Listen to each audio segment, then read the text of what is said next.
billahi minash shaitanir rajeem. Bismillahir Rahmanir Rahim. I'd like to welcome you to another episode of The Beacon of Truth.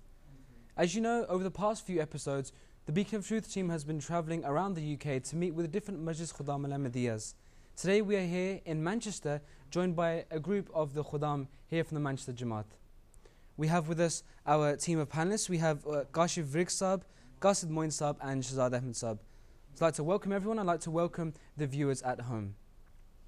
Now, in previous programs, we've talked about the need and the importance of the blessed institution of Khilafat. But what does this blessed institution, what does this divine institution require of us? The simple one-word answer to this is obedience. Now, a question that comes around in the day-to-day in people's minds is a question of being bound. Being bound infers a rope being tied around one's neck to a pole and stuck in the ground so that a man can't walk around a foot from the pole. This isn't obedience, this is compulsion. Now in today's program, what we wish to do is create that differentiation between obedience and compulsion. Because compulsion is enforced, but obedience comes from free will. After all, the Quran, it clearly states that la ikraha fid din, that there is no compulsion in religion. Yet at the same, it also states atiyullaha wa atiyu rasul, that obey Allah and obey the messengers. So the Quran here clearly states a difference between obedience and compulsion. But before we delve into this slightly more, it's first imperative that we understand what in fact obedience is. So, Kashif Sahab, what is the Islamic doctrine of obedience? Thank you, Mansoor Sahab. Obedience means, if you look at any system or any civilization, it is basically based upon obedience to higher authority, without which any system cannot perpetuate. Islam has completed this view of obedience, this practice of obedience. Islam in itself means obedience and submission. And the Holy Quran, which is a complete teaching, has repeatedly mentioned and emphasized the importance to obey higher authority. And it repeatedly states, Atiyullaha wa atiyu Rasul, which is the basic thing, that a Muslim should be complete in his obedience to God and His Messenger. And the importance, the wisdom behind it lies in that the Holy Quran states that the unity of and strength of Muslims lies within the unity in itself. And if you do not completely and jointly obey your authority, it will lead to disorder and discord, which in fact will weaken the Muslim society. And this is, if we look at Islamic history, one reason for the decline of Muslim state was that they stopped respecting higher authority. The Holy Quran states, as Mansoor Sahab also referred to the verse, وَأَطِيعُوا اللَّهَ وَأَطِيعُوا الرَّسُولَ وَأُولِي الْأَمْرِ مِنْكُمْ, that first of all, complete obedience to Allah and His Messenger, then وَأُولِي الْأَمْرِ مِنْكُمْ, any authority which is above you, you should respect them and their authority, and you should obey them as much as you can. The best example of how to obey authority is the prophets of God themselves. They both obey the law they receive from God and enact it in the best way. And in addition to that, whichever country they reside in, they have a complete loyal relation to that country. There is an example of Prophet Joseph ﷺ in the Holy Quran. He lived in Egypt and he was a treasurer in Egypt. He obeyed the law of the country, and it is very much and then secondly, the Prophet Muhammad ﷺ, who was the greatest Muslim in its literal term, he obeyed the law of Mecca. Even though he had to endure the most strict and harsh persecution, still he respected the principles of Meccan society. But then we find another thing in his life was that whenever Meccans called him towards idolatry or any such things which went against the law of God, of course, he was clear in his point that I cannot obey in these matters. But then the question comes that what did he do? Did he rebel? Never. He did never rebel against the Meccan society. In the end, finally, he took the option of migrating from Mecca, and he went to Medina so that he could practice his faith freely. And this is something I think Muslims should endorse in our life. We see in many Arab countries today, they oppose their regimes. Still, they do not remember this lesson taught by the Holy Prophet ﷺ himself. if we look at the prophecies made up by Hazrat Muhammad sallallahu alaihi wasallam, he told his companions repeatedly that there will come regimes and kings that will be very harsh to you, towards you, but I admonish you that you should still remain obedient to them. And this is a great example then we can learn from the companions of Prophet Muhammad sallallahu alaihi wasallam, how they obeyed him in every matter. And not only did they were complete in their obedience towards the Prophet Muhammad sallallahu alaihi wasallam, but any Amir elected by Prophet Muhammad sallallahu alaihi wasallam, they remained obedient to him as well. And another point is, and this is Promised Messiah alayhi salam has mentioned it, that the Sahaba Ridwanullah alayhim were great visionaries, great leaders, great thinkers, as history proves. But at the time of the Holy Prophet sallallahu alaihi wasallam, these great faculties within them remained hidden. Why? Because they were complete in their loyalty and obedience to any authority above them. At the final days of the Holy Prophet ﷺ's life, he prepared an army to send to ancient Syria to fight the enemy. And the leader of this army was Hazrat Usama bin Zayd, who was only 17 years old at that time. Still, this army of 20,000 well-established Sahaba and other people, they obeyed him fully. And this is the unity, the blessing of the Islamic teaching. It teaches you, it instills within you the spirit of obedience, which is Samena wa Atana. Just whenever you hear something, you should obey it. And now the question comes about being bound to something. Well, I believe it's not being bound to something. Why? Because a mu'min going through this life, he is inclined towards, we have an inclination towards things which are bad for us. There are desires, there are lusts, etc. But if a believer is complete in his obedience, he will actually be liberated from these negative impulses which he receives from society. And then we have the great blessings of obedience. We see that how the Muslim Ummah progressed. People say that Islam was spread to the sword, but the Promised Messiah Islam has said that rather it was spread through the complete obedience of Muslim towards their authority. So these are the blessings of obedience, and we see the same thing happening today. An important thing to remember, Kashif Sahib briefly touched on, he talked about the society and the aspect and the concept of freedom in society, and how that seems to contradict with that concept, the Islamic concept of obedience. Now, this is something which we'll be coming on to later on in the program as well. Now, in relation to this, many people have understood, in previous programs we've talked about how important and how much the institution of Khilafat is needed in the Jamaat and in the world.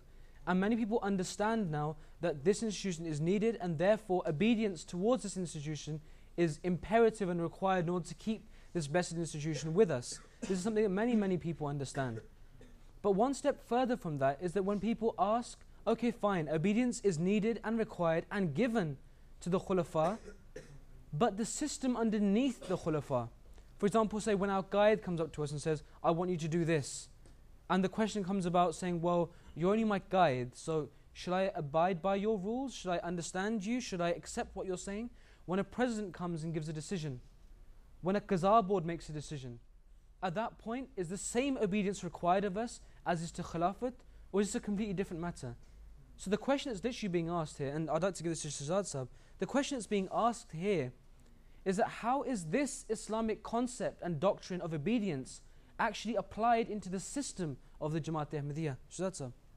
So, Kashif Sahib has just explained the true spirit of obedience in Islam, and the fact that Islam teaches us obedience. Now, one of the great purposes of the advent of the Promised Messiah ﷺ was to rejuvenate the true teachings of Islam. And so therefore that obedience, that spirit of obedience that was demonstrated by the companions of the Holy Prophet ﷺ, that was to be witnessed once again in this day and age as well. Now, by the grace of Allah the Almighty, within the Jamaat Ahmadiyya, this doctrine of, or this concept of obedience is practiced in many forms, and one of them is the complete obedience we show to the Nizam of the Jamaat. Now, as far as the question is concerned that what is this Nizam, why do we need a Nizam, and why do we have to show so much obedience to it? Well, the Nizam is basically the overall organizational structure of the Ahmadiyya Muslim community. And the foundations of this particular Nizam were laid by the Promised Messiah ﷺ when he took the first Bai'at and established the community. Now, whoever is fortunate enough to recognize and accept the Masih of this time and enter into this fold of Ahmadiyyat, he automatically becomes part of this nizam. And under the leadership of the Khulafa, this very nizam has continued to develop and strengthen. Now, why do we need a nizam? Well, we have to understand is that Jamaat Ahmadiyya has particular purpose. It has a particular purpose and it has objectives and goals. And these are fundamentally three. One is, first of all, to propagate the true teachings of Islam all over the world. Secondly, is to serve mankind for the pleasure of Allah. And thirdly, is to reform the Ahmadis within the community. And the nizam, in fact, streamlines us and organizes us in order to achieve these particular goals. And it is because of the nizam that in such a short duration of time that the Jamaat has made so much progress. And this is a common feature that we find with all prophets, that when they come, they introduce a particular nizam. And those believers who follow that nizam, in turn they are considered to be the righteous people and they are protected from the evils of the society. Now, this nizam that we are talking about in this day and age, it's not possible without the institution of Khilafat. Because one of the fruits and blessings of Khilafat is that it organizes the Muslim, it gives them a structure, i.e. a nizam. Because it's not possible for the Khalifa to be everywhere at all times to administrate all the affairs of the community, which is why a structure is needed, a nizam is needed. And that is why the Holy Prophet ﷺ also said that whoever obeys my Amir obeys me, and whoever disobeys my Amir disobeys me. Now, by the grace of Allah the Almighty, Jamaat Ahmadiyya is the only Muslim community that has the institution of Khilafat, and therefore we have a nizam. So it's, as Mansoor said, it's imperative upon each and every Ahmadi that we show complete obedience to this nizam, because obedience to this nizam is in effect obedience to Khilafat, because this nizam is directly under the administration of the Khalifatul Masih.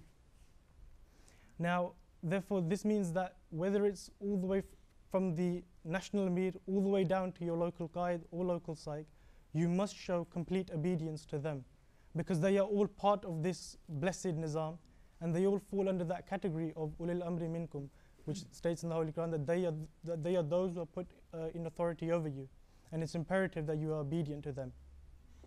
So this is just the gist of how the doctrine of the obedience can be practiced in Jamaat Ahmadiyya. But one thing that I would like to mention is that obedience requires a certain sacrifice from us. Until and unless we do not overcome our personal grudges and our personal differences and egos, we cannot show true obedience. And that is why the Holy Prophet ﷺ said that even if an African slave was put in authority over you, you must show complete obedience. And this is the spirit of the obedience that we need to instill within the Jamaat as members of being of the Ahmadi Just community. to pick up on that point, I mean, Shahzad Sahib quite rightly just quoted the hadith, saying about if an African slave is put above you. Now, the whole of this hadith is actually an African slave with the mind of a shrunken date. Now, at this point, at that time, put yourself in the society at that point. At that point, when the Meccans were a higher class at that point, and people would look down at that point on the African population. At that point, the Holy Prophet ﷺ is saying that even if this person, who at that point you were to look down upon, is to come and be above you and to instruct you to do things, then you should be obedient to him. But having said this, we've talked about when someone is doing that sacrifice against something that he does not wish to do. When he does something for the sake of obedience to the person that's put in authority above him, that is earning the blessings of Allah, for the fact of doing something which you do not wish to do.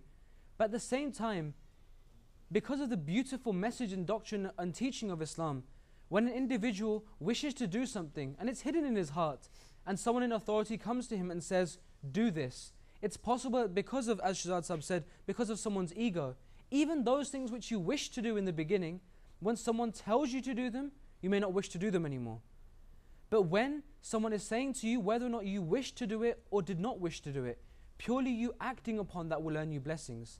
Even if it was something that you wished to do in the beginning when they said it to you, purely acting on it is earning sawab, is earning blessings because of the fact that you've been told to do so. Now, as we've been discussing in the program already, we've based a lot of arguments around the ayat Atiyu Allah wa atiyu Rasul wa ulil amri minkum, that obey Allah, obey the messengers, and obey those in authority among you. And as Shahzad Sahib has quite rightly been talking about, all this Gazar board, the local psych, the local guide, all of these things, presidents, sadrs, everything comes into ulil amri minkum, those who are in authority among you. So in fact, it's not a personal gain. It's not something which the Jamaat needs. This is something which is a command by the Holy Quran. And as we all know, that every command that's given by the Holy Quran is for no one's betterment other than the person that abides by those rules. When the Quran says give zakat, it's for that person's benefit. When the Quran says be obedient to something, it's for that person's benefit. Because if someone inculcates that doctrine of obedience in themselves, it makes life so much easier.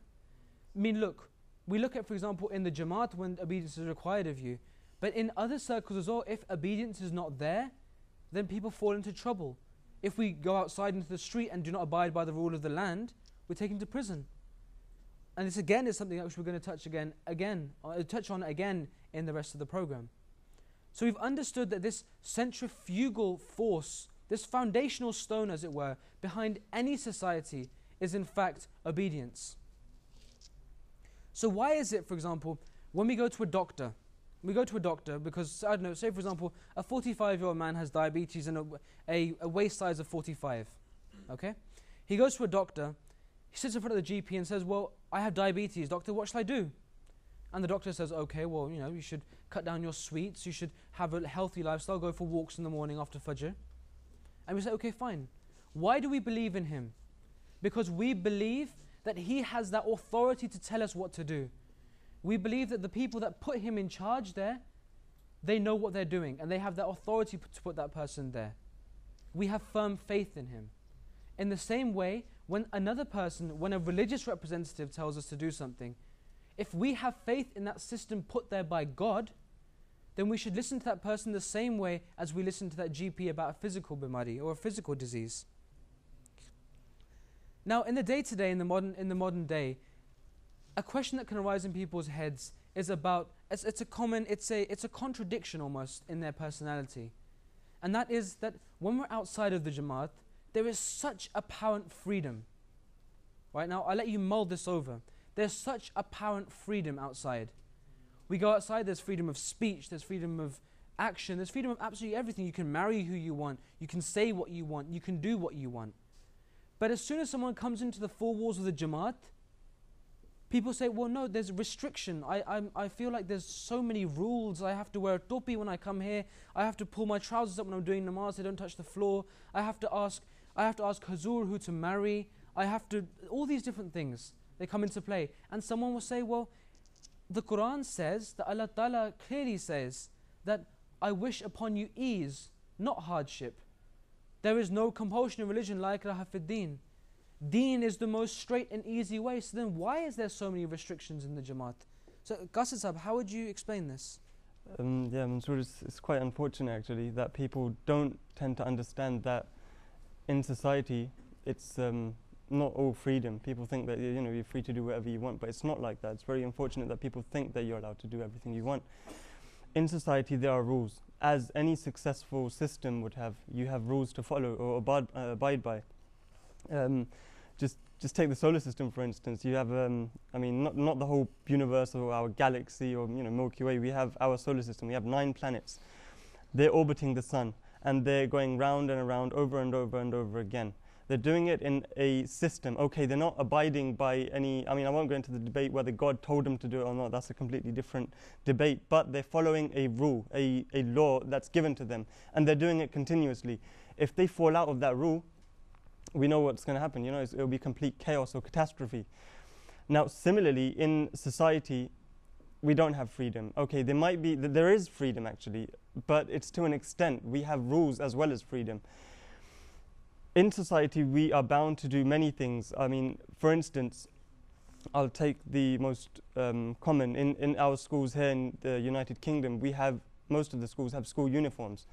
If you come in with, a big trainers with a massive logo written on the side, the chances are the teachers are going to take that from you and give you plimsolls to wear for the rest of the day, because you're not allowed to. That's the rule. You're not allowed to wear trainers. That's the rule that has been made by the school. Okay, people can say that that's something which the school has said. Let's just look at society then. Are you allowed to wear what you want in society? I mean, I'll leave that for what you want to think. You're not allowed to wear whatever you want, or not wear whatever you want, for that matter. You have to wear a modest dress and something which is, good for someone else to see. You have children walking around, you have the elderly walking around, you don't want to shock them. You have to wear something which is reasonable. It's a law, it's a rule which has been, which everyone abides by unintentionally. Not everyone knows that they're following it, but there are rules. Unintentionally, people follow rules. I mean, let's just take the traffic regulations. We have, there are many regulations. You're not allowed to drive past a red light. If you do, even if there's no one there, you have to stop. Okay, there's going to be a fine, but you have to stop. You have to stop. That's the rule. Where's the freedom in that? Are you allowed to go whenever you want? Are you allowed to park anywhere you want? Just park on a double yellow line and say, everything's going to be all right. There's freedom in society. No, there isn't freedom. You have to follow the rules. There are designated areas. You have to chuck the litter in the dustbin. You can't throw it wherever you want on the motorway, just chuck it out the window. You have to do what the law has told you. You are bound to do rules. Unintentionally, you may be doing it and you don't know, but you are following a set law. So there are rules, and I'd just like to say here, what is the difference then between Islam and society then? The only difference is that Islam has set its standard very high, because and only because it is for the betterment, as Mansoor Sahib has already said, for the betterment of that individual himself. Whereas society has put its line here very low as compared to Islam. The reason is so that as a socially everyone can live a civilized life, and the bare minimum, the social life requires the bare minimum from you. That's I think what. Just as Guys said, the religion puts the standards up here and society down there. That is because society is concerned about your physical and your mental, till an extent your mental well-being, whilst religion also wants that your spirituality should be at a state where you feel personal comfort. And in addition to that, society cares for as the society as a whole. It doesn't look into the individual as much. It cares for the progress of the society, but religion wants to endorse and keep both of these things in mind, that both the society should progress and the individual in his spirituality should progress. I think an important point to remember here, an important point to actually think about, is that what is freedom? Freedom is merely the socio-moral set of intrinsic values which one grows up with. Now, socio is social, and moral, as we know, is what we deem to be right. And intrinsic is that which is put into us from the very beginning, which we grow up with. Now, freedom is merely this. For example, here in the UK, when an individual goes to a takeaway or to a restaurant, he's trained from a young age that when he comes in, he'll stand in a line. And as the line gets shorter and shorter, people get served and they leave. And finally, he waits for his turn when he's at the counter, and he says that I'd like this, I'd like that. And then he waits till the food comes. He takes his tray, picks up a straw, and goes and sits down. Eats, puts his tray back, and leaves. Now this, no one would think, oh, this is freedom. This is naturally what people would do when they walk into a restaurant. But do we ever think about why we do this? We do this because from a young age we are taught to do so. If someone walks in and says, there is freedom of action, there's freedom of speech, he goes in and stands in the toilet of the restaurant and says, I demand to be served. No, you stand in the line and you'll be served. If you stand outside of the line, you won't be. You can stand there for 4 or 5 hours. You might get removed by the police, yes, but you won't be served. This is what we call intrinsic moral value. In the same way, for example, someone that comes from the UK and he goes to a different country, he'll find that social standards completely change.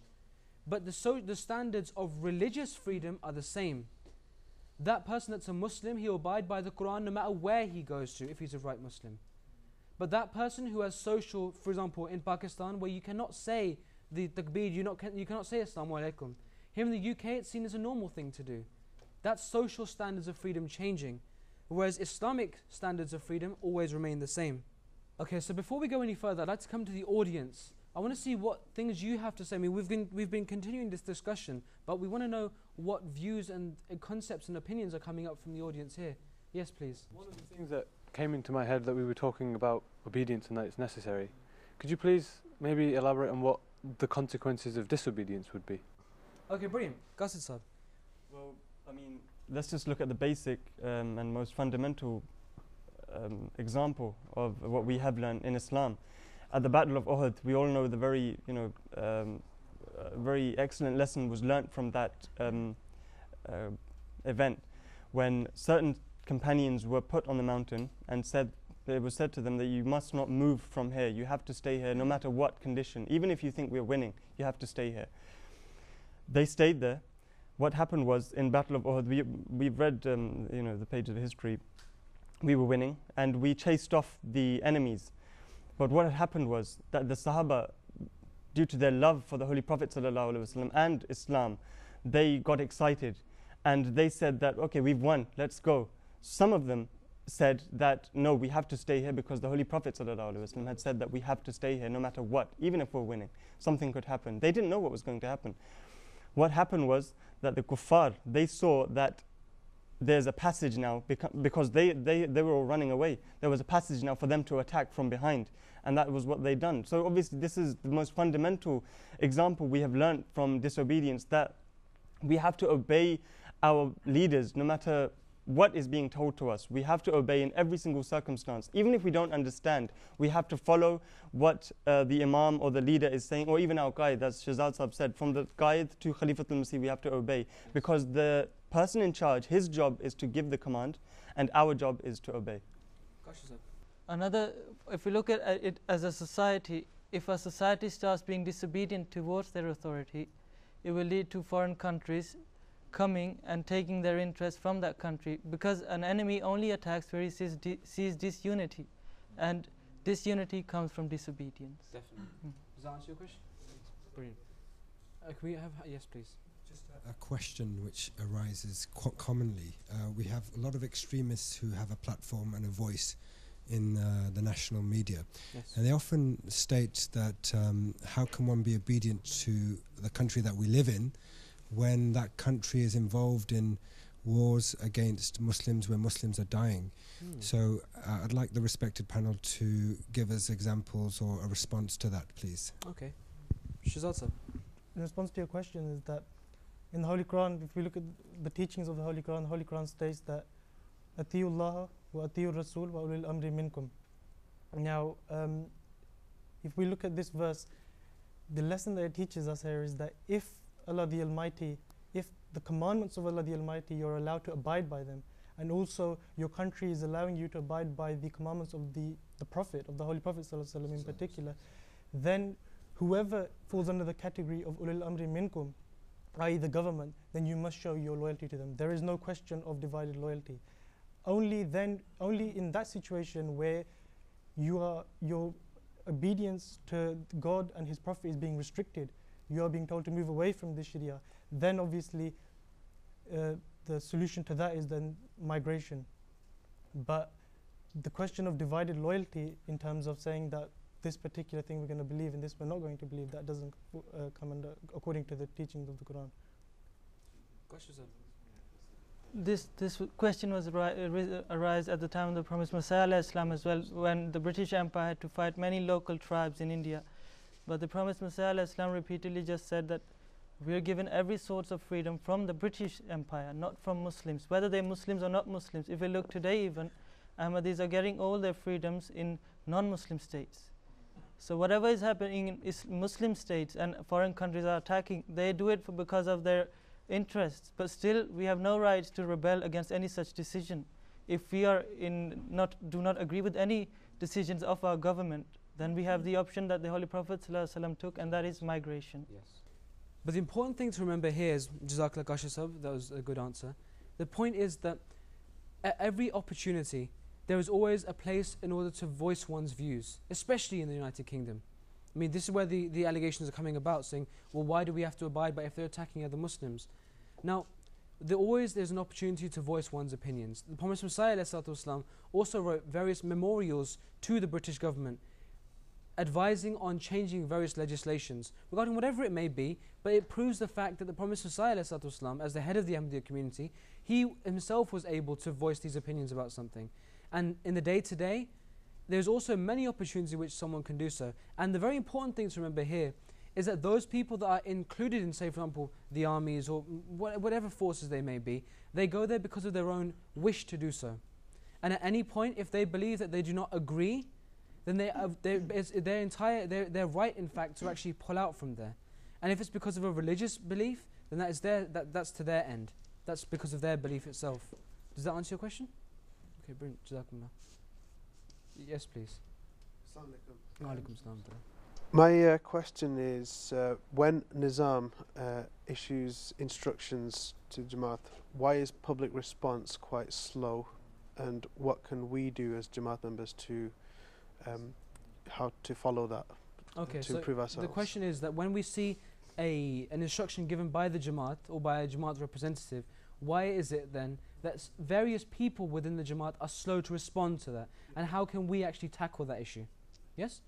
Okay, Qasd, please. I mean, obviously, this question initially should be posed to those people who don't actually obey or are slow to obey. They should primarily put whatever they have forward when command is given. But I think the main answer to this is that the teachings within Islam were the primary teaching which we follow in Ahmadiyyat as well is fastabiqul khairat, that we compete with one another in goodness. So whenever some instructions are given to us, we try to be the ones to be the first to follow in that instruction, and we try to be the ones to be the first to obey in that instruction. That is what we need to interpret this to them. We need to explain this, the essence of this to them. The whole question, I think, is in regards to the sense of obedience, the spirit of obedience, which has to be instilled from the very beginning. We have an example in the army where, first of all, soldiers are taught trivial things to do. For example, a sergeant tells his soldier to pick up his hat, and slowly, steadily, it grows up, and in the end, the soldier learns if he is told to stand in front of the gunfire, he will have no doubt and no hesitation. Similarly, the spirit of obedience has to be instilled from the very beginning. That is why we have Atfalul Amdiya from the 7th year of age, and before that, parents take care of, and parents have a lifelong struggle to foster their children. But Jamaat helps the children in this development. We teach our children to always obey, and slowly, slowly it grows up. And then, on the other hand, we have to safeguard us from the influences of society, because the democracy which is practiced in West teaches you that you can actually, in such a way, say against authority, which leads to disorder. But Islam disapproves of disorder. So, even if you have to say something against something, you have to do it with good intention, yes, not in order to create disorder. So it's a question of spirit, I think. I mean, as Kashabais quite rightly said, that these are the duties of the person who has to obey. But we need to remember that there are duties for the khuddam, the qaideen, the saiqeen, the people in charge of people. They have duties as well. They need to make sure that what they're giving, they follow and they act upon that as well. They have certain duties which they must adhere to always. So we need to remember it's not only those who are obeying who are the people who have duties, but it's the people who are giving the command as well. They have separate duties themselves. Yes. Okay. Does that answer your question? Yes, Jazakallah. Okay. Jazakumullah. Do we have any more questions? Yes, please. Question regarding obedience is that if a decision has been made against any individual, okay, regarding anything, and that person thinks that this is based on discrimination or targeted victimization, right? He thinks so, or misconcepts. So does he have the right to argue on that? Does it comes under disobedience or not? Okay, so the question that you're asking here is that when a decision is made against an individual, and he, in his own thoughts, his own mind, believes it to be because of targeting or discrimination, then does he have the right to appeal against that decision? And does this appeal come under disobedience? Is that the question you're asking? Argue on that, and Yes, okay. Shazad Sab. We obviously believe that the Nizam, particularly in the Jamaat, obviously is completely perfect. The basis of it are perfect. However, the implementation of this Nizam is obviously done by, after all, humans from among us. So we have to consider the fact that they are prone to weaknesses and human errors. So if they do make a decision that you feel that is unjust, then obviously you have to consider that fact as well, that they are, after all, humans. And then you do have the the freedom in that sense that you can voice your opinion, you can go to the relevant authorities and you can write to them and say that this is how I feel. But I remember once Hazrat Khalifat Masih Rabi said that there shouldn't be a two-way propaganda about it. You shouldn't, like, on one hand write to the person and say that, you know, this unjust decision happened to me. You tell him, but then you also go and tell the general public as well. You say, look, this is what happened to me. You should keep it as discreet as possible. But first and foremost, as we are talking about in this program, is that you must be obedient to that particular decision and then follow that particular action. Write to that sadr or whoever is in authority, relevant authority, and voice your concern. I mean, if we actually put Kashif Saab's answer and Shahzad Saab's answer together, we can understand this a little better. I mean, Kashif Saab said that nowadays, because of this an apparent sense of democracy, we're not talking about the actual sense of democracy, we're talking about an apparent sense of democracy, a slightly perverted sense of democracy, where a person does not feel obliged to go with the authority that's above him. So what Kashif Saab said was, when one needs to voice his opinion, he does so in a manner which is still underneath that nizam, that system. Now, for example, if we then also take Shahzad Saab's point, that if one wishes to express his opinion, he does so within the obedience of the decision that's made. For example, if someone's father says, you are not to do this, if that boy then stands up and says, I will do this, what will be the inevitable result will then be a disorder between the father and the son. If the son, however, says, okay, father, if you say for me to do this, I will do this, but could I just say that I was thinking of this? If this is common sense, then obviously that father will turn around and say, okay, well, this son of mine is abiding by what I am saying. It makes that person more receptive to what this person is saying. For that person to go against the authority and say, no, I will not, they call that person a baghi, a person that goes against the nizam, a person that goes against the obedience. And such a person, then it only fuels that decision more. That decision that I made against this person was in fact right, because this was his response. Okay, does any of the panel have anything to add on this? Yes, before you do an appeal against any decision, it is important to remember to do it in a proper way.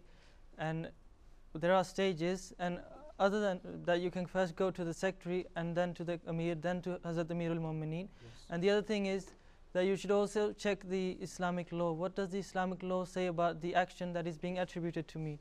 Do I have any right to actually voice my against it? And then good intention, and then inshallah all problems will be solved. I mean, here, the point that's being made here is that obviously whenever a decision is made against someone, he's not going to like it.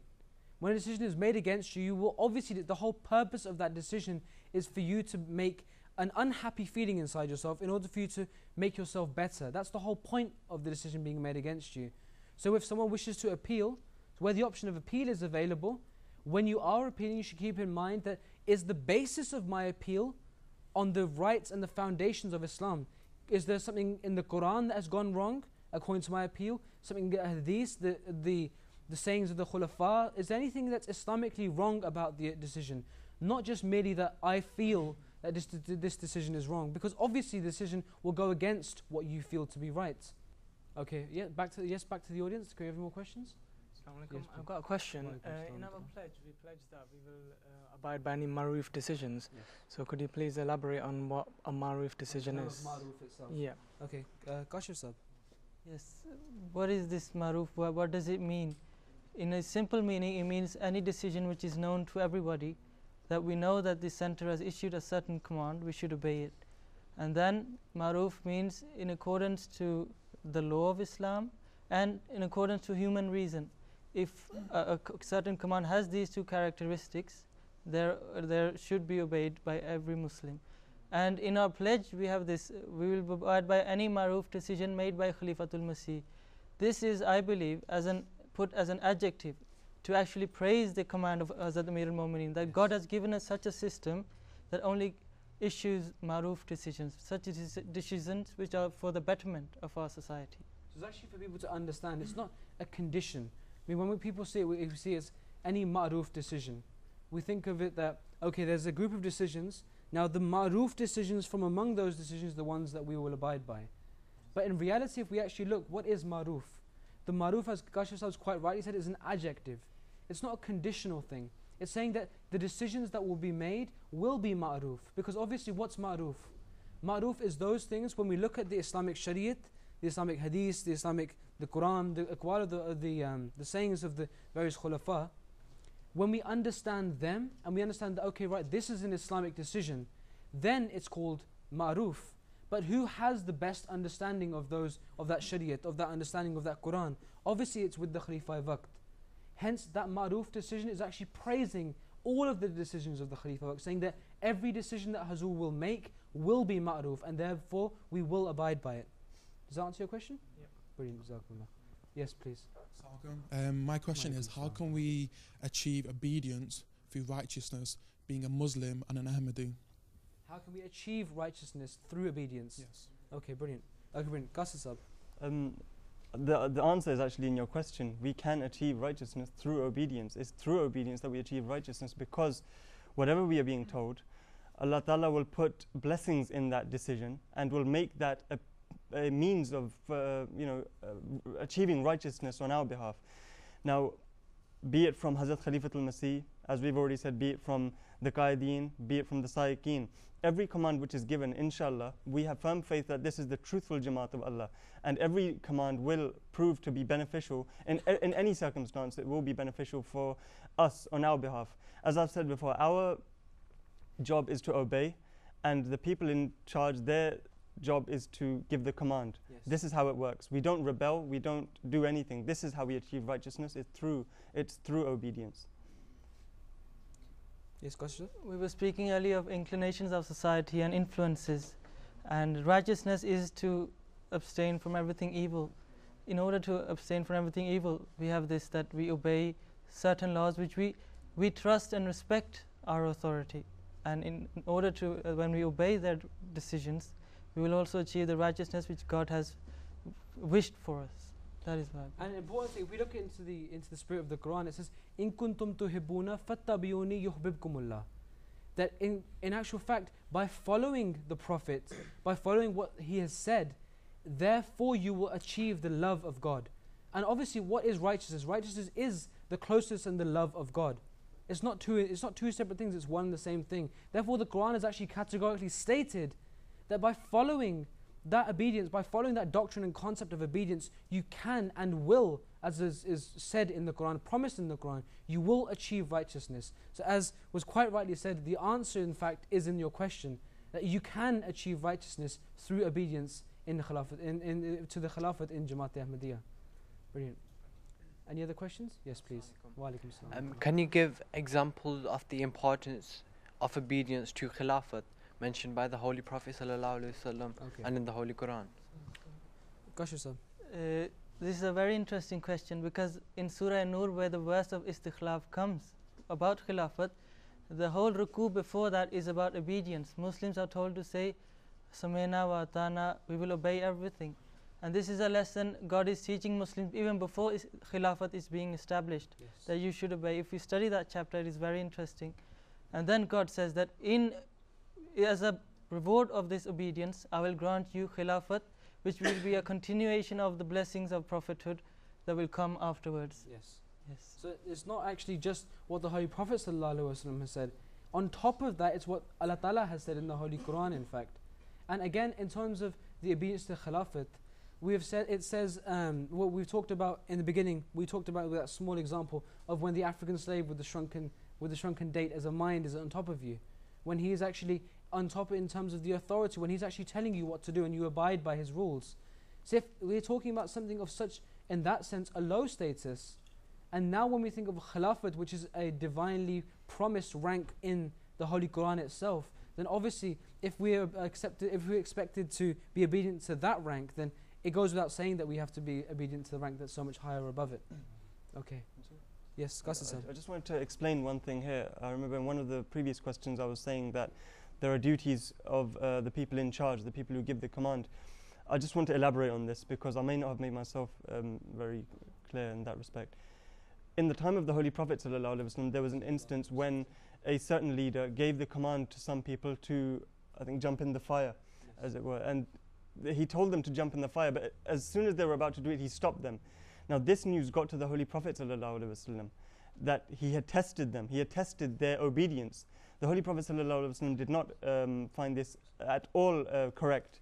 the Holy Prophet ﷺ condemned this in every possible way and made sure that this never happened again. The people in charge shouldn't just test the obedience of their subjects. It should be everything should be done out of righteousness, as the brother said previously in his question. Everything should be done through righteousness.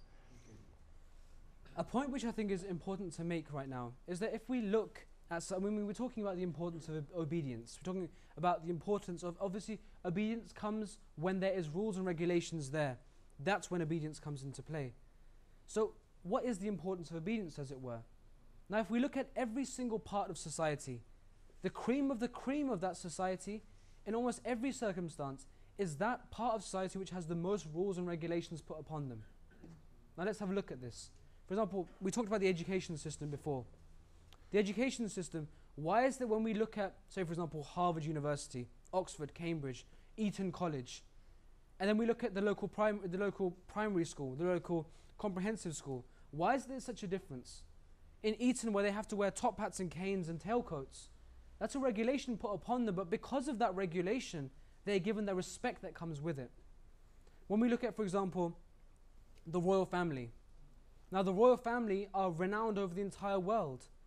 Yet if we look at their lifestyle and see, they're even taught how to walk and how to wave. Every single small thing is regulated and given rules. Because the core concept here is that the aspect of freedom which is in the general public's mind isn't freedom, it's chaos. Because people seem to think that freedom is when there are no rules. In reality, freedom is where you make yourself understand that this is good for me and this is bad for me. And when you learn to live within that barrier yourself, and you wish to live in that barrier, and you're content, that in actual fact is freedom, not living without any rules. Because, for example, say for example, the government decided today that from now on, murder is completely legal. Right? Let's make the example bigger. Murder is completely legal. You can go outside and you can do whatever you want to any shop or any person. Now those people with guns would go outside and they'd start shooting people, completely against the rules of society. But those people, the elderly, the children, those people with no guns, they would stay at home because they know the moment I go outside, something bad will happen to me. That's not freedom. That infers that the freedom of one person creates the restriction of another. Now that cannot be freedom. Freedom is when a set of rules is made for everyone to live together in comfort and harmony. And this sense of freedom can only be found in the beautiful teaching of the Holy Quran and Islam. Yes, Gus. I just want to elaborate on one more thing. As Mansoor Sahib was quite rightly saying, that the universities have rules within themselves. I heard from a friend that in one of these esteemed universities, there's a walkway which is only specified to teachers, and there is a separate walkway for the students. And when I heard this, I was astonished. I thought, such a great place. I had always imagined it as, freedom. But I actually learned from this that we shouldn't be ashamed. There is no shame on what we do. We have a nizam, we have a system, we have rules.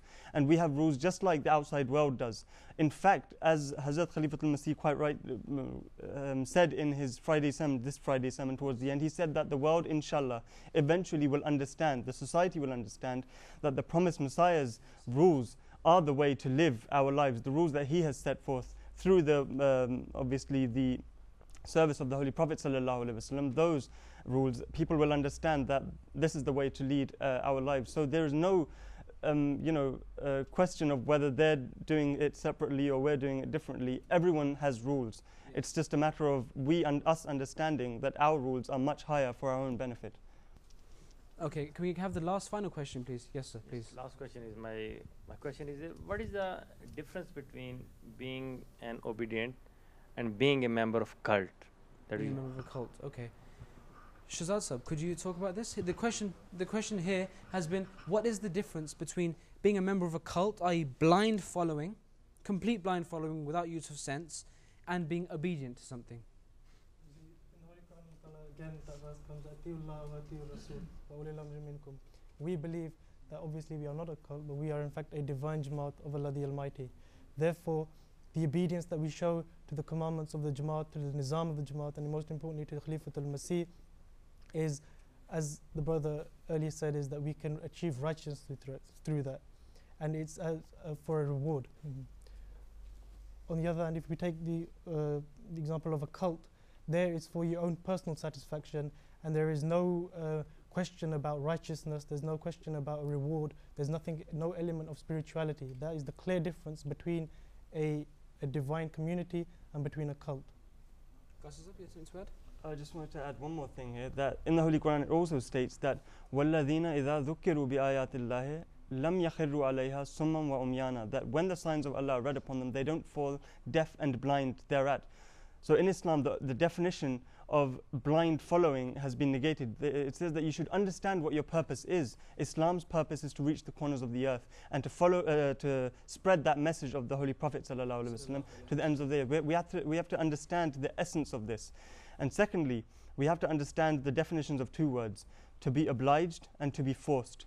To be forced is one thing, but to be obliged is another. To be forced is, as Mansoor Sahib said, to physically force someone, or mentally force someone that no, you're not going to do this. There is no answer, but I'm going to tell you you're not doing this. That's it. That's the final word. But to be obliged is on our behalf, that we say we want to do this. We feel that we have to do this. We want to do this from our own heart. That is a completely separate thing. The definitions of both these words have to be understood. Definitely.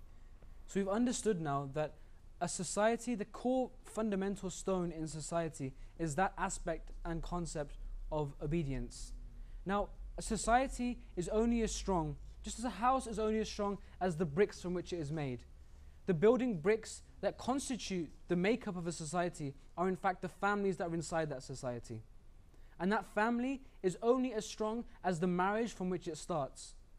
So in the next program, what we'll be looking at is those key principles and aspects that go into making a strong family. Those aspects of love, of respect and interdependence. And when those things come together along with obedience, how they create a strong family. And from that strong family, how we can create a proper and strong, pious society. But until then, I'd like to thank our audience here from the Manchester Jamaat, our panel of speakers here today, and most of all, the dearest viewers at home. Until then, when we continue the discussion here on Beacon of Truth, I'd like to say, Fi Amanillah, Jazakallah for watching the program. Assalamu alaikum wa rahmatullahi wa barakatuhu.